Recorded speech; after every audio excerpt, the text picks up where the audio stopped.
Le journal de 6h30 avec Fanny Marceau. Bonjour Fanny. Bonjour Jacques, bonjour à tous. Plus de 8 Français sur 10 veulent en faire une priorité du gouvernement selon un sondage CSA pour Europe 1, CNews et le JDD.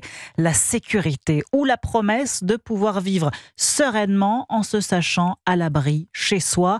Garantie que ne connaissent plus les habitants de Pinsac dans le Lot. 12 cambriolages en 2 mois à peine dans un village de quelques 800 habitants. C'est énorme. Une enquête a bien été ouverte, mais les habitants sont plus qu'inquiets et certains s'organisent pour mettre les cambrioleurs en déroute. Reportage du correspondant d'Europe 1, Charles L'Huillier.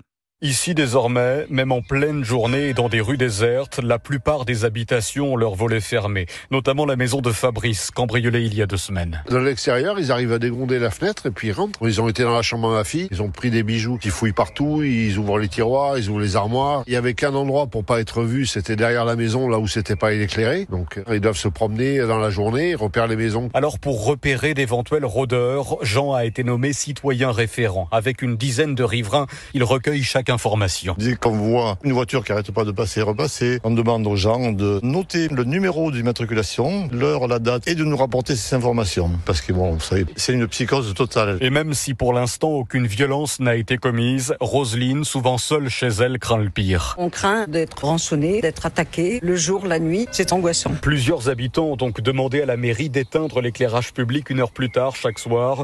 De son côté, la gendarmerie a augmenté le nombre de patrouilles. Pinsac, Charles L'Huillier.